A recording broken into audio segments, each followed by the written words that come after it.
Hier, ça se passe comment avec c'est qui? Bonjour. Bonjour. Bonjour. Je m'appelle Lucas et vous? Moi, c'est Étienne. Moi, c'est Sarah. Moi, c'est Lydia.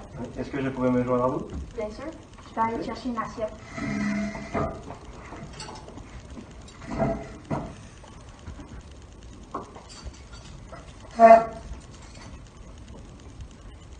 C'est vraiment bon. Mais qu'est-ce que c'est? C'est des crêpes de sirop d'érable. Moi, je quoi?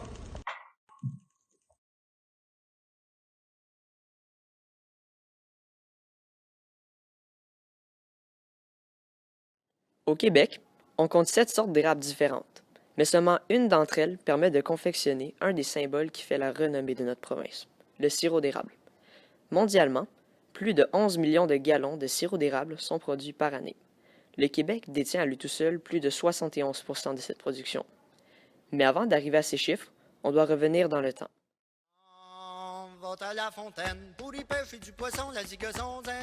Les Premières Nations ont découvert l'eau d'érable à la suite d'une histoire hors du commun. À l'époque, le cambium des arbres, cette partie comestible entre le bois dur et l'écorce, était un aliment de survie essentiel.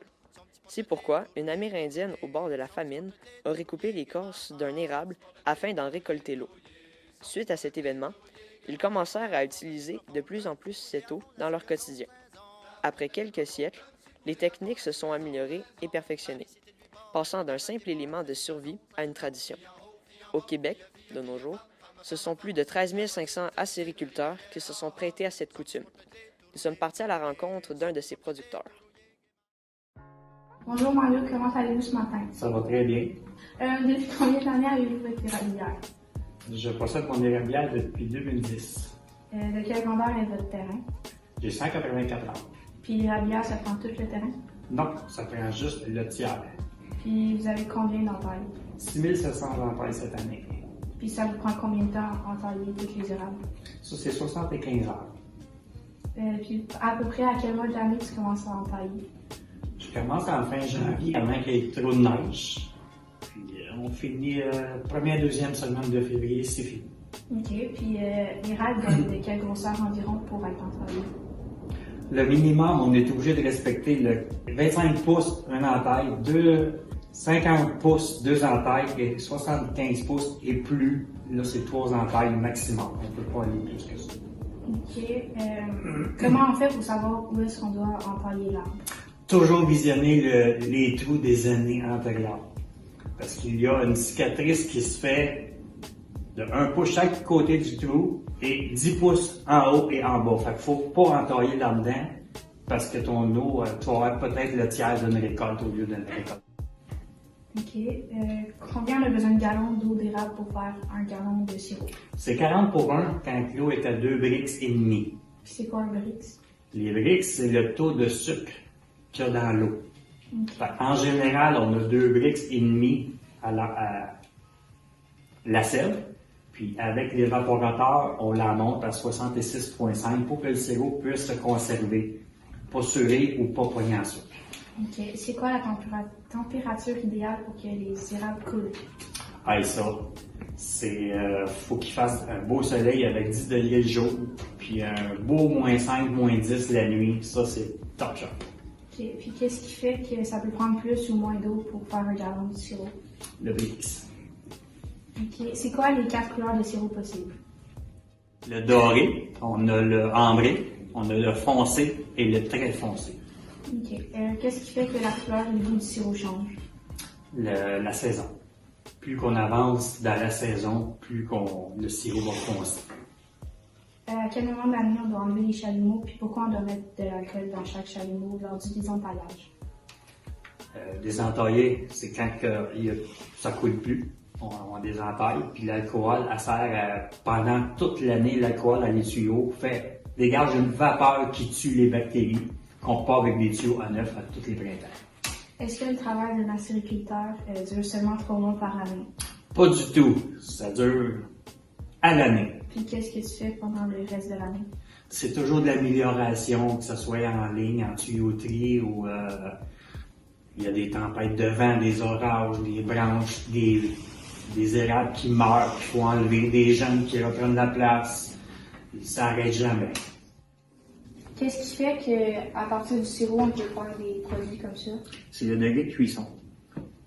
Par exemple, le sirop, c'est 218 degrés. Puis plus qu'on chauffe, ben là, on monte au sucre, à la tige, les bonbons. C'est le degré de température du sirop. Mario, explique-nous comment on fait un entaillage. Oui, c'est assez simple. Je vais prendre une drille, un marteau.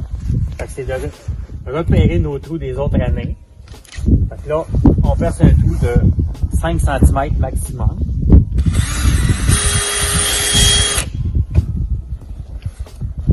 On met le chalumeau dans le trou.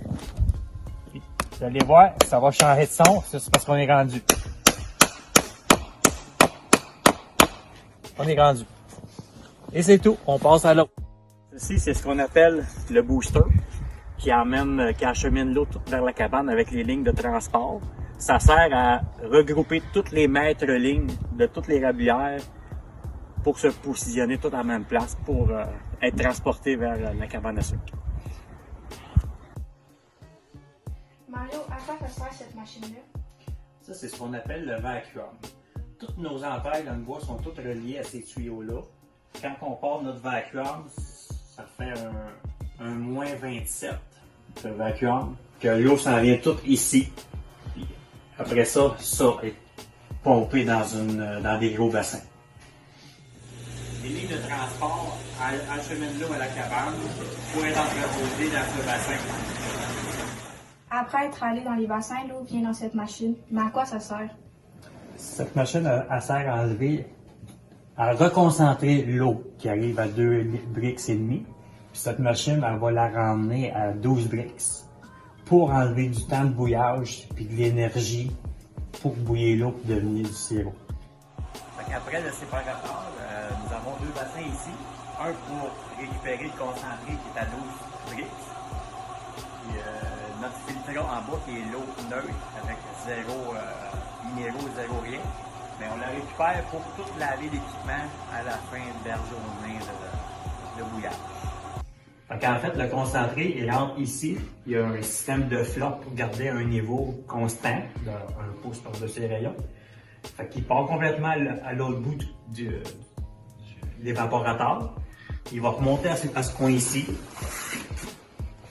Il va traverser sur ce côté ici pour descendre jusqu'à l'autre flotte ici, l'autre boîte de flotte, qui va contrôler les 2 petits plats qu'on appelle en avant, qu'on va mettre 2 pouces pour ici. Fait que l'eau va continuer à suivre son chemin pour venir retraverser ici, pour refaire le tour au complet. Puis quand il arrive ici, à 218 degrés, 66,5 brix, ça va ouvrir automatique pour s'en aller dans le sirotier.